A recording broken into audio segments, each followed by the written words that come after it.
All right, what's going on, you guys? Nick here with Nick Strength and Power, and I've got a couple of interesting stories for you guys today. Let's go ahead and jump straight into it here. So the first story that I have for you guys today is about Steve Laureus, and a really interesting post that I think Steve put up on his Instagram, really showcasing exactly what we've been talking about over the past couple of weeks. So one of the things I've been saying about the recent photos of Steve is that it looks like he's made a tremendous amount of improvements to his physique, specifically adding on the size that everybody was saying he needed to add on. People were saying he looked a little bit narrow and even saying he looked a little bit skinny or small, even for the classic physique category. And one of the things that a lot of people wanted to see him do was add on some size, especially to win the Arnold Classic. So Steve posted up this comparison photo from the Olympia 2018 and the Arnold Classic 2020, both pictures from his prep. And you can clearly see the size that he's added in between these two preps. In particular, just the width, how wide he looks from the front. His lats look wider. His arms look certainly bigger. He looks fuller. He looks rounder. He looks a lot flatter to me in the first picture. Everything about Steve looks improved, even down to his calves in this photo. So it really is just a perfect example of exactly what we've been talking about. Steve's been posting all these physique updates lately, and everybody keeps messaging me like, wow, Steve looks really good. He looks a lot better. And I'm like, yeah, he does. In the past, everyone was hyping up Steve when he first hit the scene, and I wasn't really hyping him up because I didn't really see it yet. But now I see it, so I give props when props are due. And I think he deserves them now because I think he's made the changes that a lot of people said he needed to make. A lot of people wanted to see these changes to his physique. And now that he's made these changes, he's got a little bit more width to his physique, a little bit more of a taper, a little bit more size, a little bit more muscularity. I think he's going to be a threat to this Arnold Classic lineup. And again, he's my pick for 1 and 2. I think Steve will probably win the Arnold. I'm just going to say it. Now, next up in the news, Josh Lenardowitz posted a full physique update, basically, at 2 weeks out from the Arnold Classic, confidently posting this photo. And I've had a lot of people sending me this photo. I posted a video maybe a couple weeks ago saying that I thought Josh could be a really top threat in this lineup. He could be a very dangerous guy, possible top 6 contender. He's competing in 3 upcoming Arnolds. And I said there's a chance he could win one of them. And some people disagreed with that. But some people didn't seem to think that Josh had the physique to do that. So a lot of people were sending me this recent picture that he put on his Instagram story, kind of hitting a front relaxed pose here. And people seem to think that Josh didn't look good. A lot of people were commenting on his waist. A lot of people were commenting on his structure when they were sending this to me. But specifically, comments about the waist. That seems to be the trendy comment to make about any bodybuilder, really. So a lot of people are sending me this saying his waist looks thick, his belly looks big, whatever. Now, first of all, I just don't think this is the most flattering angle that this picture was taken from. It looks like the camera is down, or maybe, waist level, pointing at Josh. So I think that might contribute to why his waist looks the way it does. But look, we already knew that Josh didn't really have the prettiest physique ever. We already knew that he didn't really have the prettiest structure ever. And I'm sure Josh knows that as well. And I've said this in every video that I've made about Josh. I think the dangerous thing about Josh is when he comes in with crazy, grainy, hard conditioning. That is when a physique like Josh's physique really, really shines.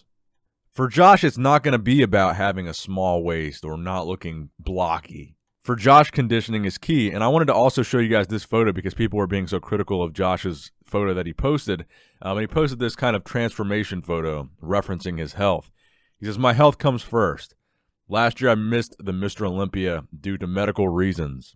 I sat in the audience and I was so let down that I wasn't up there to bring my best. As soon as I got back to Australia, I started prep for the 2020 Arnold Classic, only to realize my craniotomy didn't heal correctly, so it needed to be redone. November hits and I'm in the best position for prep, but health comes first, so I go in for another craniotomy, which was successful. I get the all clear from my neurosurgeon to train, and so I do so at Doherty's gym. The next part rocked my world. I remember paramedics telling me I had post-operation seizure in the gym, so I'm on my way to the hospital. I'm prescribed dexamethasone, seizure medication, painkillers, antibiotics, etc. With weeks, side effects from these medications transformed my body into the first photo taken January 1st, 2020. So that was Josh's starting point for this prep from the Arnold in January of this year, just a couple of months ago.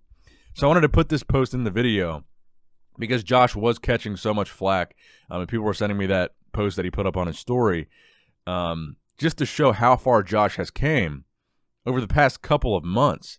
I mean, this is really an insane transformation for just a matter of months for a bodybuilder.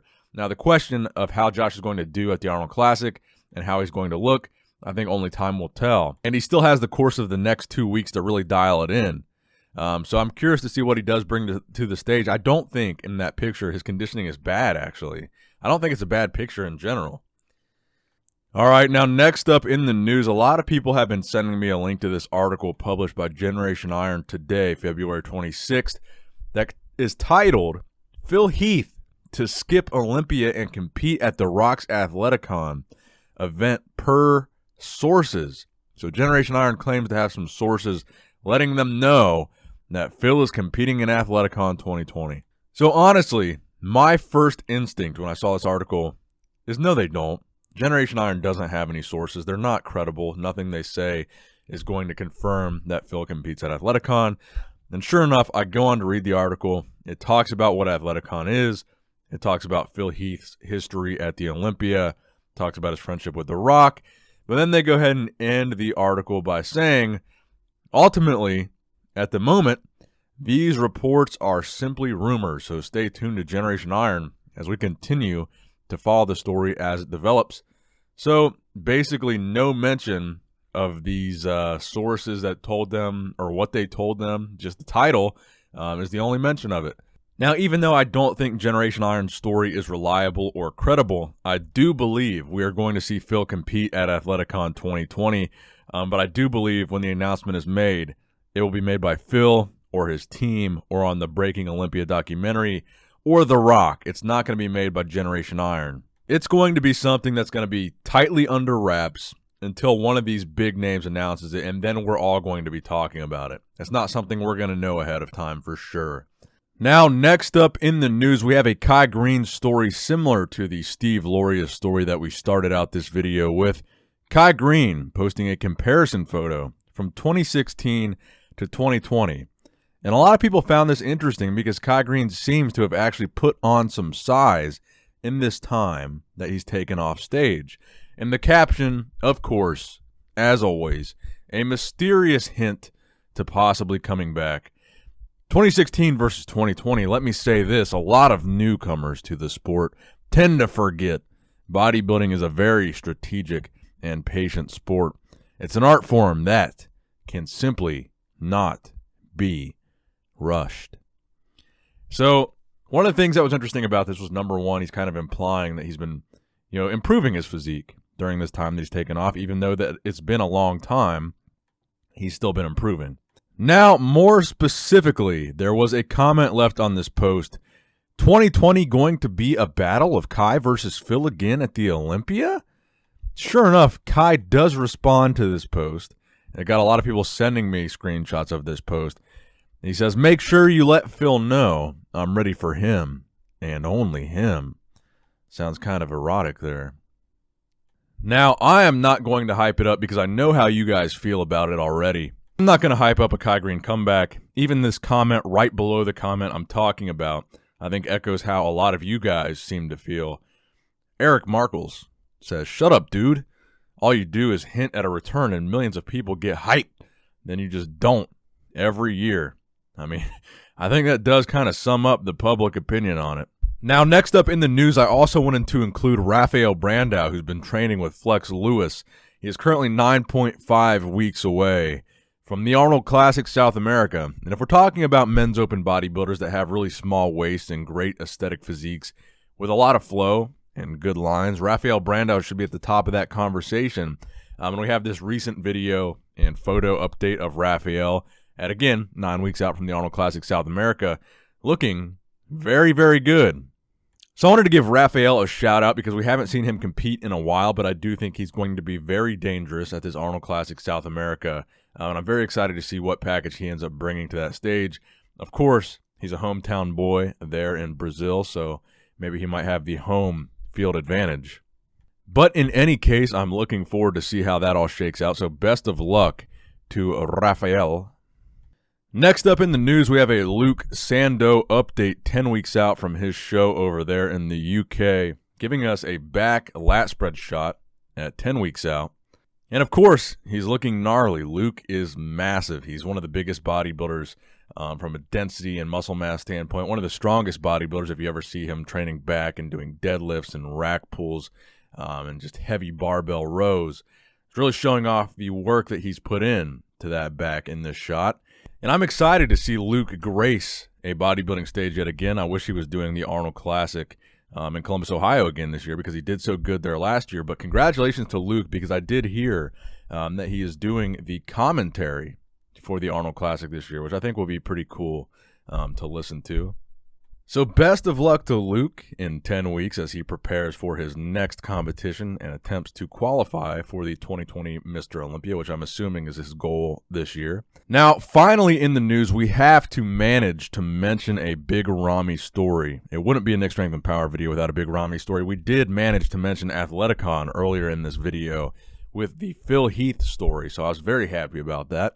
Now, Big Ramy did grace us with a training video just 3 hours ago on his Instagram story, doing some squats here. Now, people were jokingly sending me this video, asking me to use my X-ray vision to see how Big Ramy is looking through all these layers of clothing and what this can tell us about how he's going to look on stage. And honestly, I don't need X-ray vision to tell you guys my opinion. I think we're going to see the freakiest and best version of Big Ramy that we've ever seen on a bodybuilding stage. That's my prediction for the Arnold Classic. Look, we've never seen Ramy with a death face before. We've just never seen it. And we saw it already from him at like 4 weeks out this year. I think all these updates and pictures and videos of Big Ramy training, it's whatever. I think on the day of the show at the Arnold Classic, we're going to see a different Ramy than we've ever seen. And I think it's going to be freaky and crazy and jaw-dropping, and it's going to give us a lot to talk about after the Arnold. So let me know what you guys think in the comment section below. Please give this video a thumbs up if you enjoyed it. And as always, subscribe to this channel if you have not subscribed already. And as always, Nick Strength and Power, signing out. I'll see you at the Arnold.